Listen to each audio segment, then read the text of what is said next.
Okay. Uh, Hello there. My name is Bob Bradley. I'm a former professor from Illinois State University. I used to teach in the political science department, a whole host of courses, primarily those dealing with law and politics, but also taught campaign politics, took students to Washington, D.C. a few times, things like that.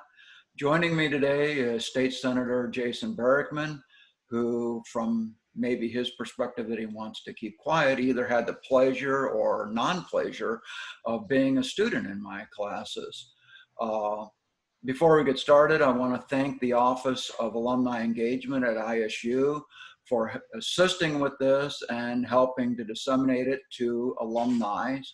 And I want to thank the viewers who are pursuing their interest in lifelong learning.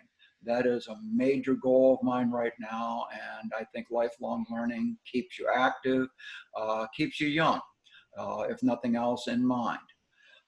Today I'm going to ask Jason some things about his district, what he does in the General Assembly, some things maybe about what he thinks about some of the current issues that are going on, and then conclude talking about how he and his family are dealing or have dealt with the COVID crisis and the pandemic, because Jason does a whole variety of things, and I think this has probably had a pretty substantial effect on at least some of the stuff you do, like being a father and things like that. So anyhow, I was wondering, to start off, if you could describe your legislative district. Yeah, sure. Thanks, Dr. Bradley, and I'll echo as well. And I appreciate the efforts of the alumni office. And your class wasn't that bad. It didn't scare me away from getting involved in politics. Obviously, no, really, I had an awesome experience at ISU. Love that I have this terrific, I think, opportunity to represent the university community in the legislature, in the Illinois Senate. So the district that I represent, the 53rd Senate District, it stretches from really the center of the state, from Eureka east to the Indiana border. So it's 6 counties throughout really central and east central Illinois. It includes communities like Eureka, Pontiac, Watseka, Hoopeston, Paxton, and then a big chunk of McLean County, including Bloomington Normal and the ISU campus. So I really take great pride in the fact that as an alum of ISU, now I get to be a voice in the Senate on their behalf, and that's an awesome privilege and responsibility. I was wondering, in terms of demographics, how would you describe your district? Yeah, so around the 6 counties, there are, I would say, roughly half of the district is very rural. It includes lots of farm communities and farm families, like the one that I grew up in. I represent my family where I grew up, in our family farm in northwest Livingston County. So that part is very rural. It's very, from a demographic perspective, I suppose, by age, people are a bit older in those areas. Most of those individuals are white. They're mostly Republican. And that's kind of that crowd, the ag community. And then within Bloomington Normal, kind of the other half of the district is, it's a very urban center. Politically, I usually tell people I represent constituents who are diehard Donald Trump supporters, all the way to the other end of the spectrum, which is I represent lots of people who are just totally opposed to Donald Trump as president. And so that shows you a bit of the politics of them. But, within the Bloomington Normal community, of course, every ISU student and alum is a little more familiar with Bloomington Normal. A very diverse population in our community. A lot of State Farm employees, a lot of university employees, and people just living in our community, enjoying Constitution Trail as an example. Yes. I was wondering if you could describe just briefly your primary duties as a state senator, like committee assignments, any bills that you've authored or are forthcoming. Yeah, you know, the job of any lawmaker is complex, right? We study that in our political science courses. The lawmaking function is a big part of it. I really enjoy that part. That's the public policy part of it. I have dug in my years in the legislature, really dug in deep on some issues. My mentor, uh, former Governor Jim Edgar, really had a great influence on me. And he said, you know, Jason, when you show up in the legislature, you know, you think you know all these things, but you really need to dig in deep. And one of the first things I did was volunteered to serve on effectively a task force that looked into the manner in which the state spends billions of dollars funding all of our K-12 public school districts. And that volunteer role that I took really took off. And I spent about 5 years negotiating legislation that ultimately I sponsored and became law. Bipartisan legislation that changes the way we fund our school districts, K through 12, and really tries to get the limited state resources into the hands of the school districts who are most in need. That law has been really, well regarded, I think, in the public. I really enjoyed that process. You know, as I look back on it, very rewarding. So that's kind of a bigger example. Obviously, in any given year, I'm working on lots of pieces of legislation, just as part of that lawmaking role. The other part of the role is, is the constituent services. We deal daily, as we've been going through COVID.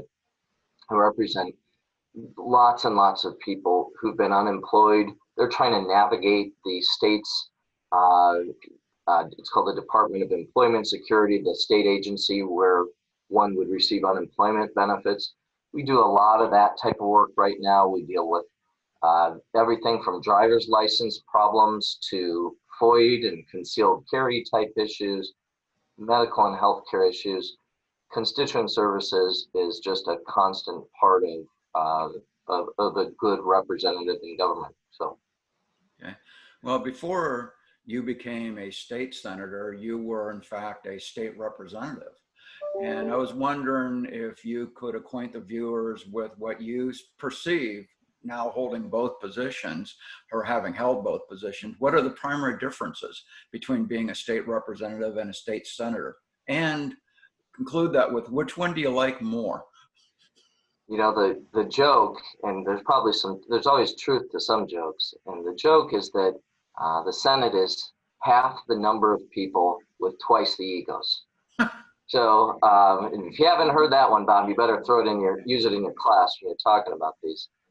I do think there are some very real differences. The number of lawmakers is a key point.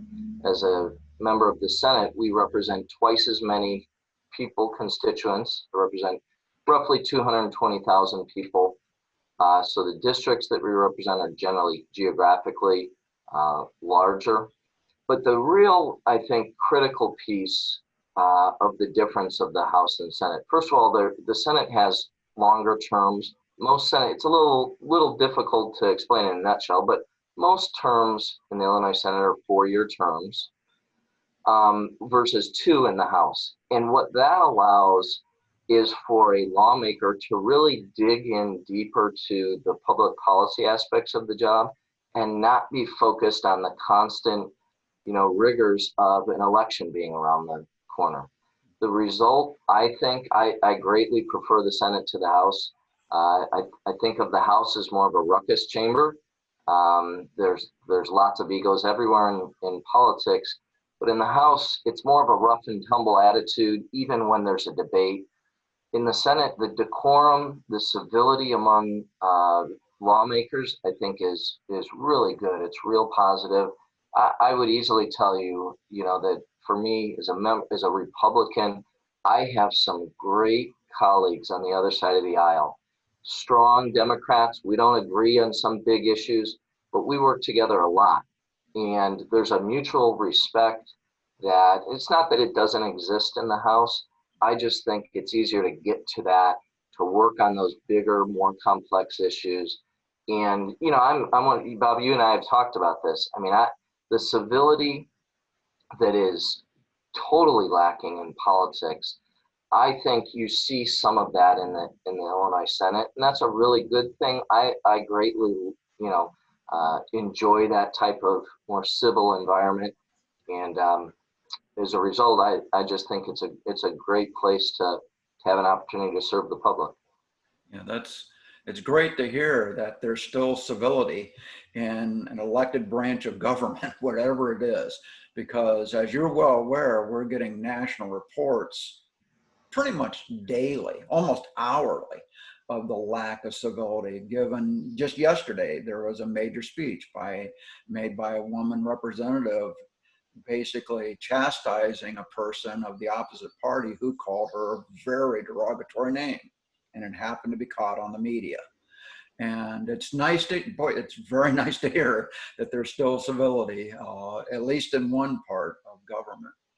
I was going to ask you how you'd mentioned briefly at the beginning your career at ISU, and I was going to ask you if you could dig into that a little bit more and talk about how your experiences as an undergraduate student at ISU prepared you for public office.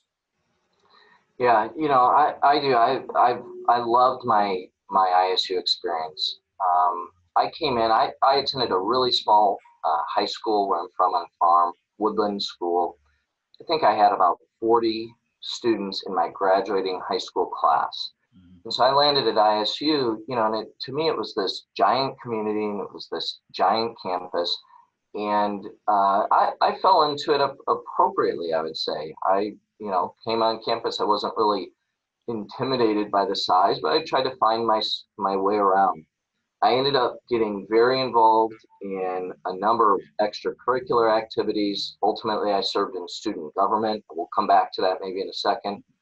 I also really found my passion for, we call it political science, but to me, it's how government works and makes decisions on our behalf.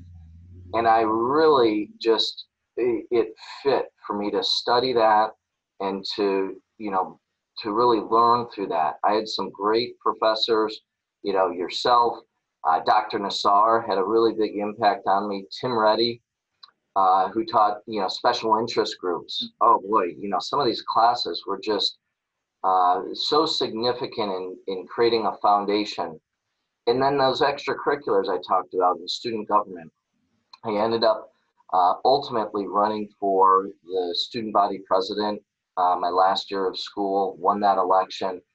And, that process of working with groups of people and developing ideas and advocating ideas and subjecting yourself to voters and to viewpoints that don't always agree with you.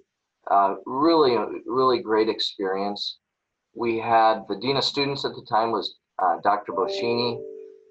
Vic Boschini had huge impact on me when I served in the student government. And so my takeaway was, when I graduated, I actually went into business after I graduated, but there was a foundation that was built upon an interest that I had. I think the university helped me learn and really develop my views and an understanding of how government and politics worked. And then I went out into the real world, and that you think about things, right, as the world unfolds, and all of that built the person and the perspectives that I have today. You might be interested, and actually some of the viewers of this might be interested. I had fairly recent contact with Dr. Boschini. Oh. My wife and I were walking across campus, and in front of the Fine Arts building, or in the back of the Fine Arts building, there's a tree that was planted in his honor by the Board of Trustees. I didn't know it was there until I read the plaque, and this tree has grown immensely because it's been a little while since. So I actually sent him an email with the picture of the tree, and I said, I thought you might be interested in it. What surprised me is he responded in less than 5 minutes. I mean, this is a guy that holds a pretty major administrative position. Yeah. And I was just shocked at that. And he said, boy, this was really neat. I'd forgotten about that. And I I think very fondly of him. I think he was a very, very nice president of ISU. One of the things that viewers may not know is that actually you're, in a way, back on campus, that you're teaching classes. Are you scheduled to teach in the fall? I am, yes. I teach and have for many years. I teach state and local government, which is a 200 level political science course. Mm-hmm. And I'm doing so again this fall. In some capacity, as we all know, based on how things unfold. The plan at the moment is to teach that in class, face to face, to a group of, it's usually about 25 students, all political science majors and minors. I use a national textbook as kind of the foundation for the class, but we have awesome discussions. I mean, maybe Bob, you felt this way back then, or maybe you didn't, but I'll tell you, the students that come through the university right now, they are sharp.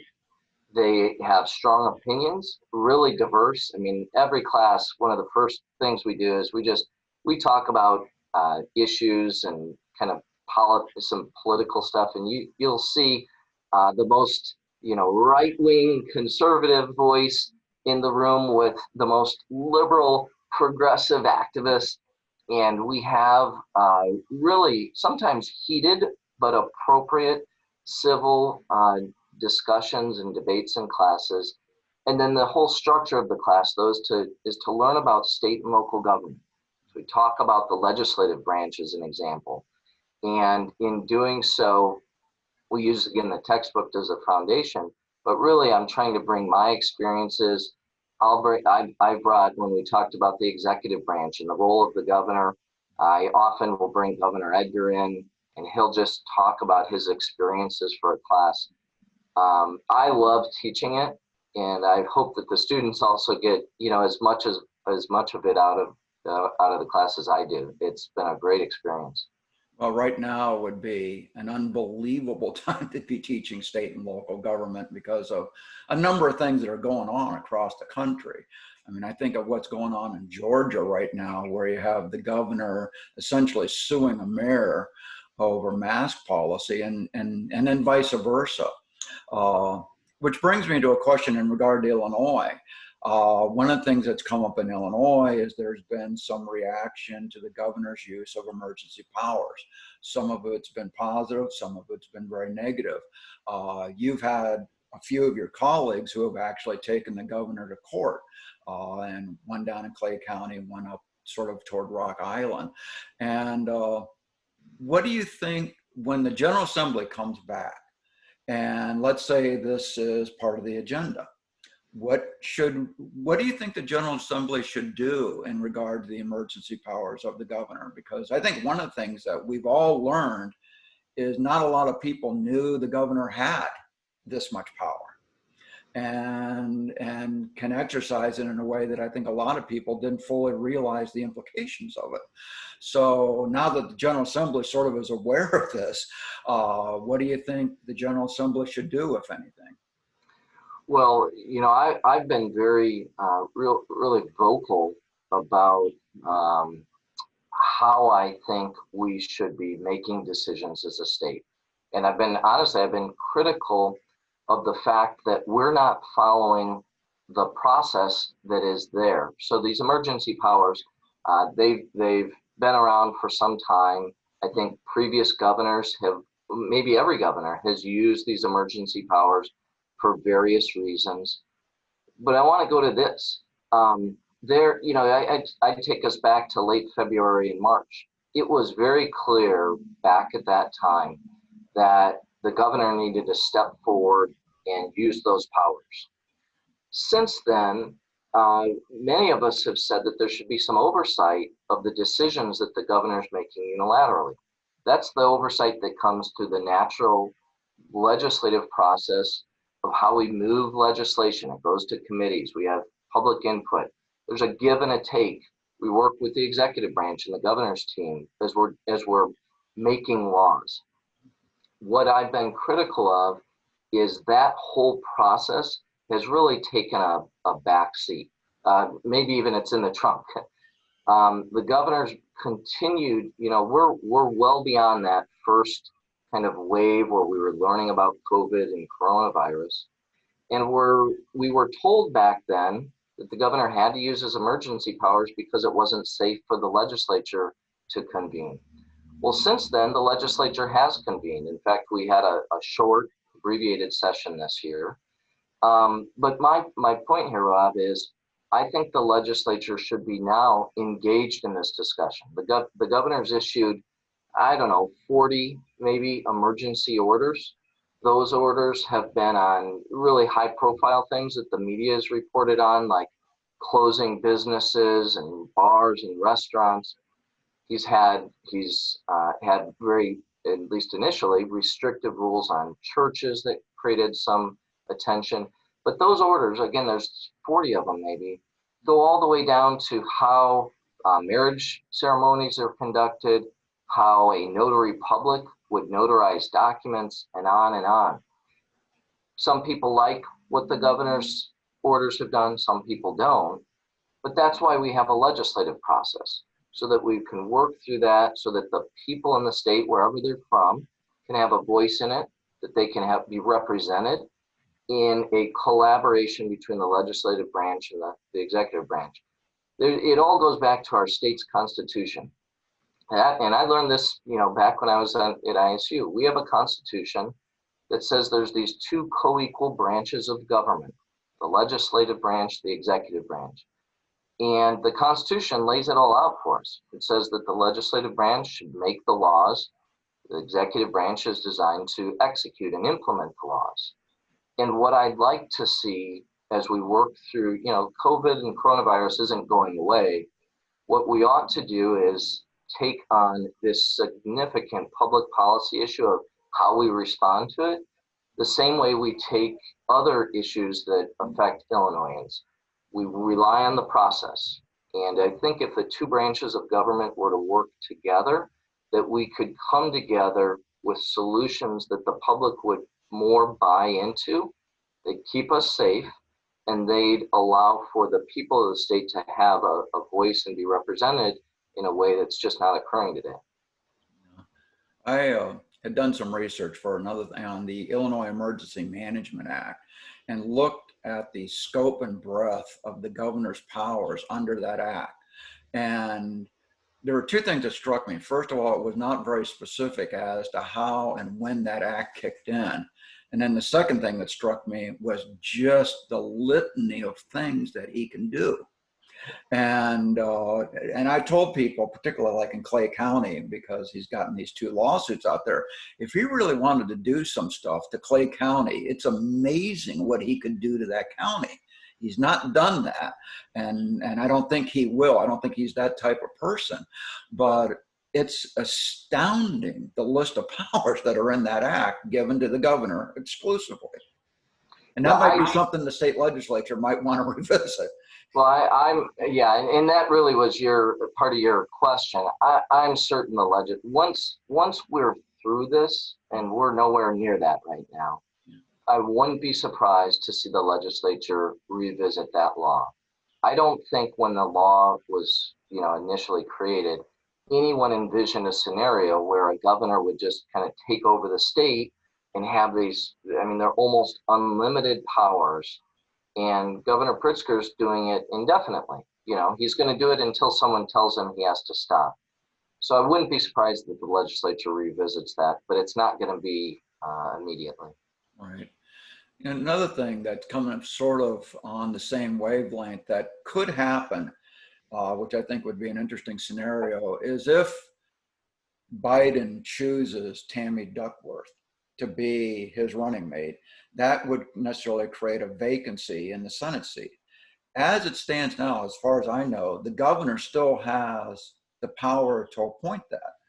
And given a recent governor's stint out in Denver in federal prison over manipulating that, I'm still surprised. I'd asked you this a while ago one time at a different meeting. I'm sort of curious why the state legislature has never revisited that scenario and taken that power back, or given it actually to the people. They can make it an election. Right. Yeah, I mean, I think the argument is for giving it to the people, right? I mean, because Right. that is there's some logistics to that, right? The timing of that vacancy and how it might coincide with an election does Right. become important. The other option would be to give some oversight to the governor, right? Mhm. Which we do a lot of through the Senate. Um, what you what you hope is that you just don't see the craziness that we saw with Rod Blagojevich. I mean, whatever people's politics, I can tell you this much: whatever people's partisan kind of persuasion, I can tell you most everyone that I serve with. Now, Illinois's got lots of corruption problems, Bob. We see that every day. Um, but most of the people that I serve with are good, ethical people for whom, we have policy disagreements.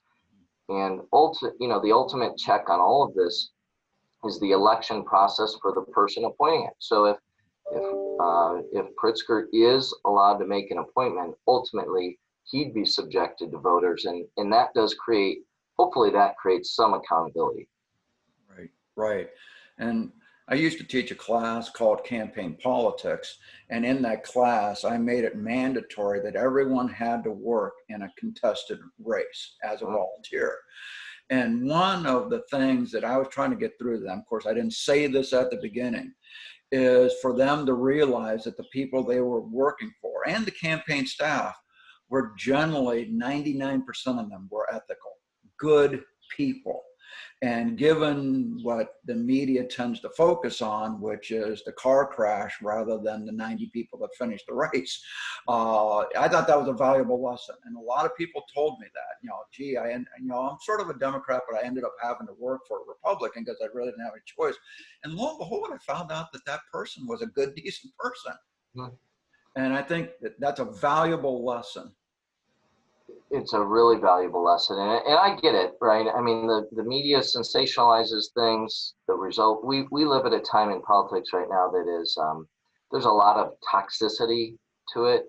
So when you tell a random voter, hey, they're not all corrupt, there's a lot of people out there who shrug their shoulders, roll their eyes, and say, yeah, find me one.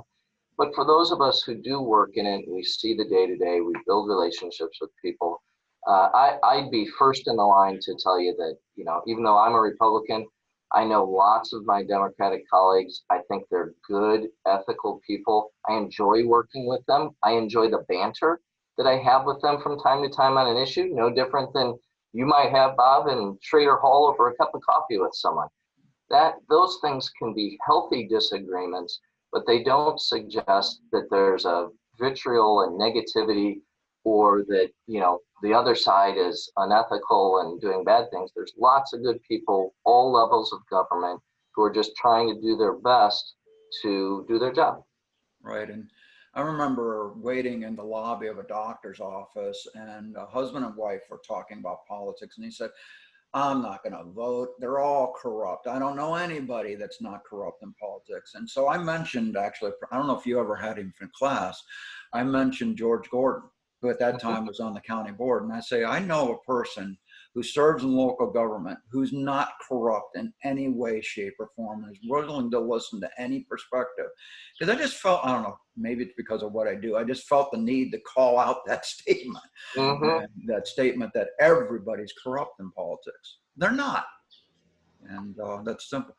Anyhow, I was going to ask you another question that sort of relates to the governor in a way, and that is the fair tax proposal, or what people have tabbed the fair tax proposal. And I was wondering what you thought of that proposal.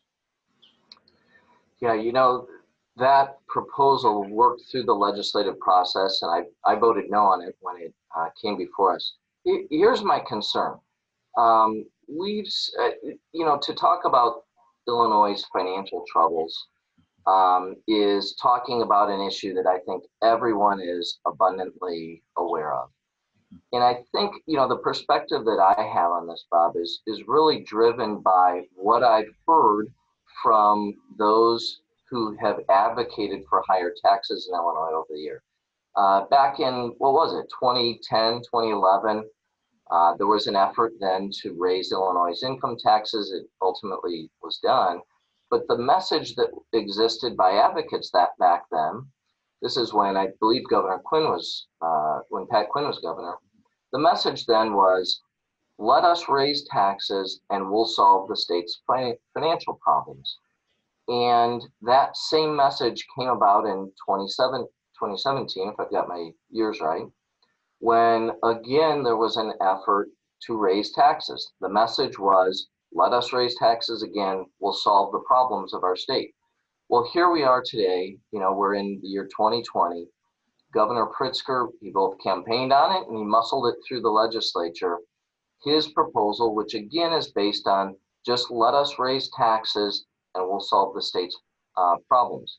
Now, Pritzker's got a nuanced version of it where he says, don't worry, I'm not going to raise your taxes, I'm going to raise somebody else's. I view all of this with cynicism. I don't think on its own a tax increase is going to solve our state's problems. I think there are much deeper issues. They're tough ones, but they're deeper issues that we've got to get to. Most people are aware that the funding that goes towards our state's public pension system eats up a lot of our budget. There have always been discussions of reforming the pensions. We really haven't seen that move. We also spend more money every year on things like Medicaid and other areas of the state government where I think we need to do, again, a better job reforming that. The other area is that we've got to grow our economy. I'm one of these who believes that if Illinois were to unleash its full economy, that would go a long ways towards helping us pay for the services that we all like to see the state paying them on. So there's going to be a vote this November. Voters are going to cast their vote on whether or not to change the Constitution.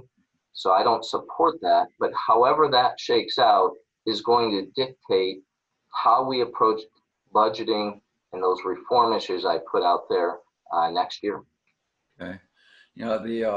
One of the things that always concerns me in regard to whether it's the state or federal government in terms of tax increase or additional revenue is the other side of the coin is usually not discussed or dealt with, and that is, what are you going to do to save money?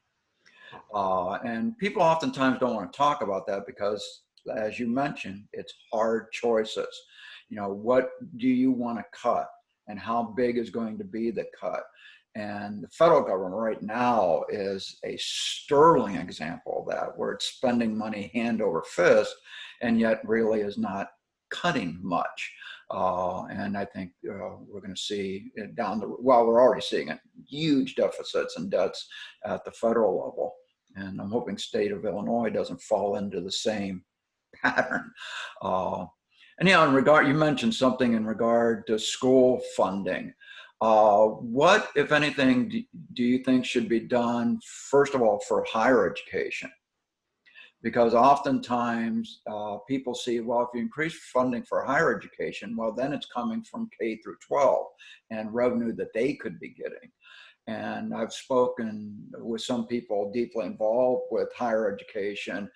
And as you know, at ISU, the amount of money that ISU is getting from the state has dropped significantly, and actually not too long of a period of time. So should the state increase the funding for higher education, or what should happen? Yeah, a couple thoughts. First of all, the state, I think, needs to use what's more of a performance-based funding model.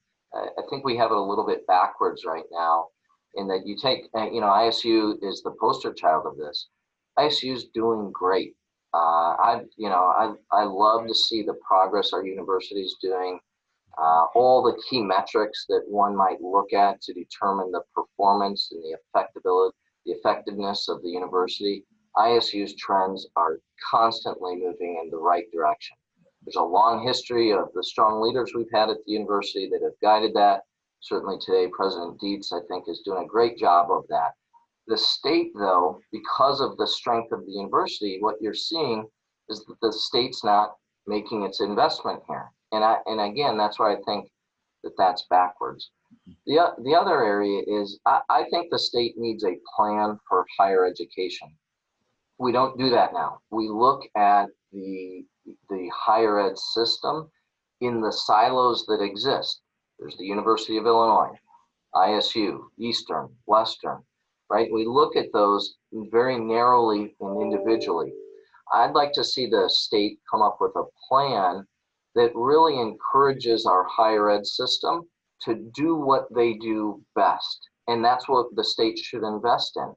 Take the University of Illinois. University of Illinois is known worldwide for having one of the best top 3 engineering programs in the world. And so that's great. We should encourage the University of Illinois to do more of that. We should incentivize them. I think that's a very positive thing. And then if the state were to look and say, okay, where else? Where are the other needs that we have beyond the U of I's engineering program? You would say, well, there's lots of very high caliber, high quality Illinois high school students who have the potential to be great engineers, but they don't always get into Illinois' program. That's an area where I think the state can identify that and say, we don't want to lose those students to other states. We want to place them somewhere else. And you might see the state invest in an engineering program at another university. ISU clearly sees this potential, and from a university perspective, they're trying to do something about it. It's why ISU now is kind of in the infancy stages of an engineering program. But that to me is something the state should be identifying, prioritizing, part of our state strategic plan, and then incentivizing the university systems to fulfill some of the needs that exist with our Illinois students. Right. And you mentioned in your comments something that I think a lot of administrators, presidents, provosts at universities are really concerned about, which is what they tab out migration. That you have a lot of students, particularly top students from high schools in Illinois, going to Iowa, Missouri, and other places, partly because of tuition costs, partly because of jobs, their anticipation of the job market and things like that. What do you think? Is there anything that the state could do to address that? Yeah, absolutely. I mean, I think this out-migration is a huge issue for our state. I think the one component, you put some good ideas on the table. It's tuition, it's jobs. I think part of the reason we're seeing such an out-migration is because these kids, these high school students, are growing up in families where their moms and dads are telling them, leave Illinois, because mom and dad are frustrated with the inability of our state to solve its problems. For how many years has the state been talking, have all of us been talking about the fact that Illinois has got a deficit? It's spending more money than it makes. It's not a great place for employers to locate and put our people to work. And so the moms and dads are influencing their kids when they say, you know what, maybe you ought to look elsewhere. That to me is a very substantive issue that has to, it's not one you can just say, well, if we do this, we'll fix it. I just think we have to recognize that the dysfunction that exists in our state is having a massive effect on students, young students, and their desire to, find a place to go to college. Ultimately, it goes back to what I said earlier when we talked about the Pritzker's tax. Our state has to grow its economy. And if we want high school students to go to school and college and universities in Illinois, they need a place to go to work after that. If Illinois high school students see that they're going to have a job opportunity in Illinois, I think it's much more likely that they're going to select a school in Illinois and they're going to live here and begin to contribute to the economy. I think that's a cycle that just seems to be broken right now. One of the things you mentioned is parents frustrated with the state, and an area that I think probably a fair number of parents are probably frustrated with is the funding of K through 12. And they're frustrated with that, how much their property taxes are going up.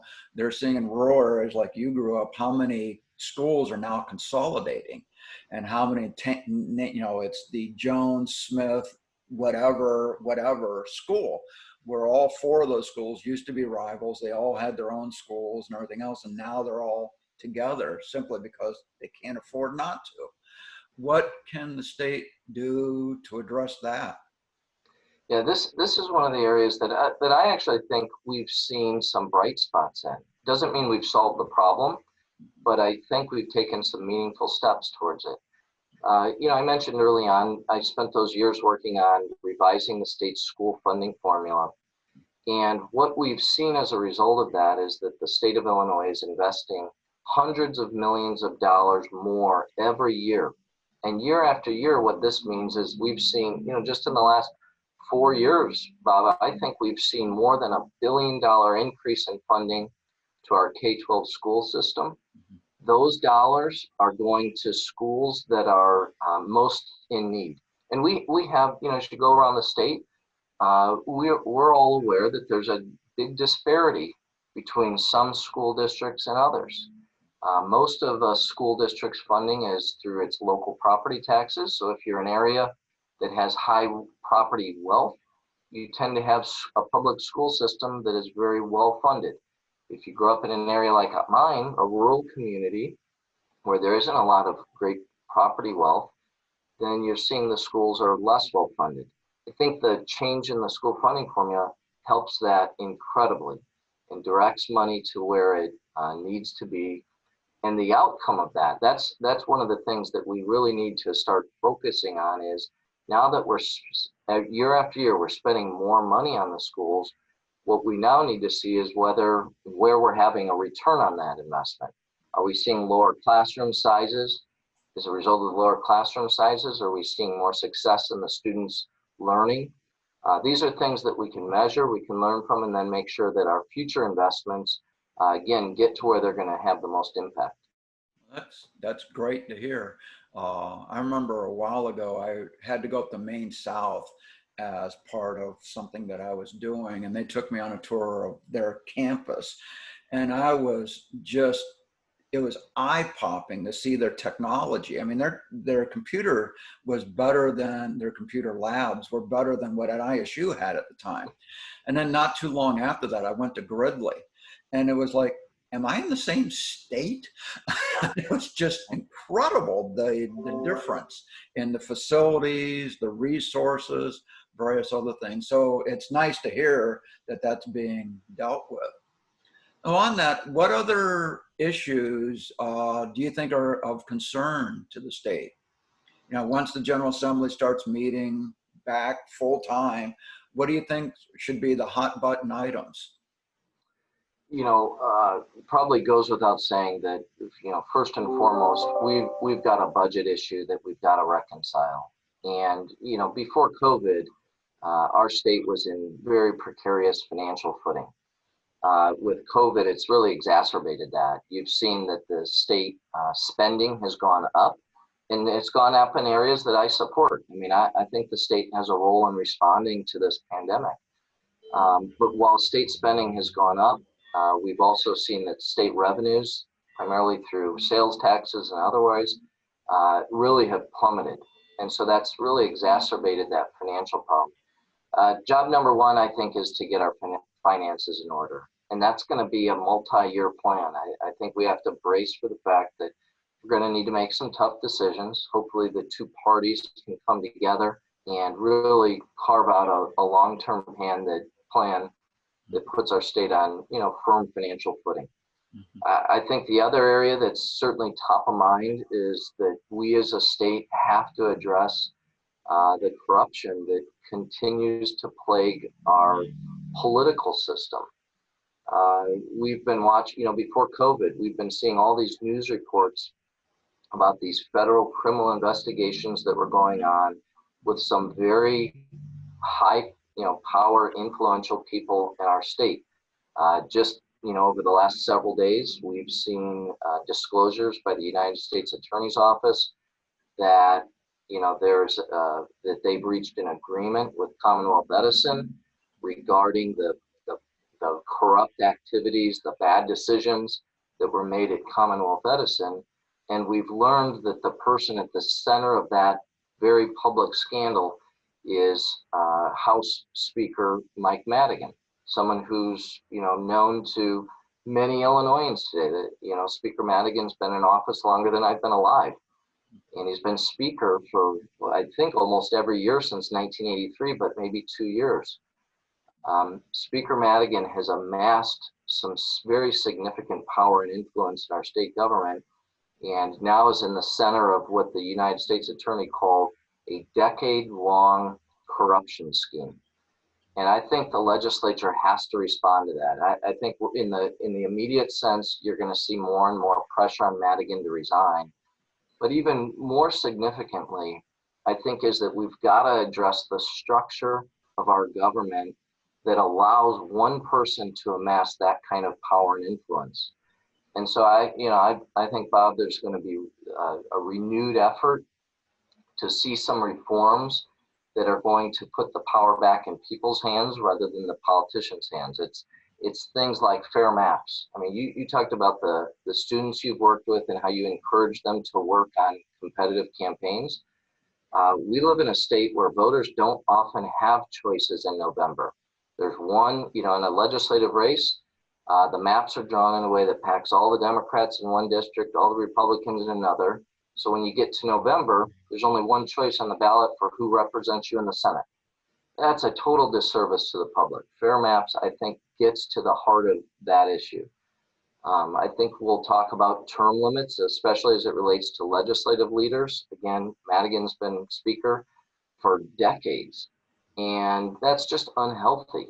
So there's no reason why we can't have some forced turnover, especially in those leadership posts where the risk exists that they're going to amass too much power. And there's things like, campaign finance reform. The laws in Illinois allow leaders to raise and spend, money in a manner that other lawmakers cannot. It's not equal footing. And so all of these things, the result of all these things is it shepherds all this power and influence to the leaders. And now what we're reading is that potentially Mike Madigan has abused that power and influence. And I think voters should demand more of us, and we ought to address that as we go into next year. One other thing that you guys might want to look at, the National Conference of State Legislatures puts out a list of the most powerful state legislators in the country, and Mike Madigan is typically right at the top of that. One of the reasons for that is not only his longevity, but he's one of the few state legislative leaders, speakers, who's also the head of the state political party. And most states have done things to prevent that. For a number of what might be obvious conflict of interest reasons. And it's sort of interesting that that's the case. And it's one of the reasons why they tab him as being one of the most powerful state legislators in the country. So something maybe to think about. I think it's a great point. And the irony of you saying that is that issue came up on a radio program that I was on this morning. Mm-hmm. And I do think there's going to be a number of things we look at. And I certainly think that may be in the mix as well. Yeah. Well, I was going to ask you on a probably much less political thing. How have you and your family dealt with the COVID crisis? I mean, you're the father of several small children. So how has that gone?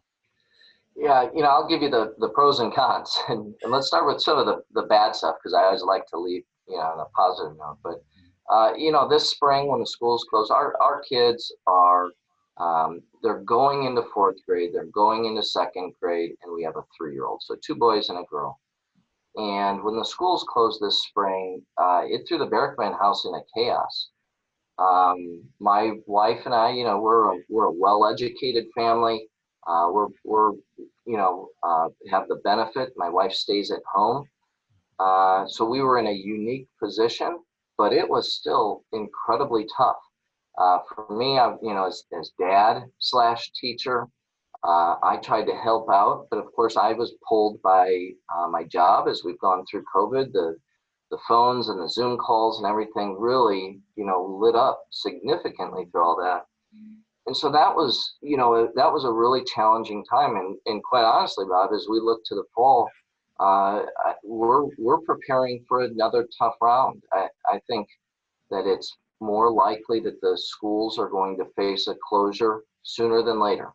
And, we'll see how that plays out. But I think parents have to brace for the fact that schools may not be open, the entire school year, if at all. So those are some of the challenges. The really positive side for our family is just the amount of time that we've got to spend with one another. I live a really busy life. I usually have a lot of commitments that pull on, my obligations and my desires as a dad to be around the house and with my kids. And with COVID, everything, most of the parades that I participate in all shut down. The events that I'm invited to every day for breakfasts and evenings all went away.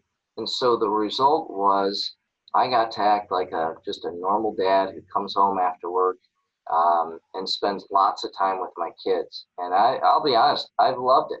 I've had great moments with my young kids that only have come about because of this, crisis that we're moving through.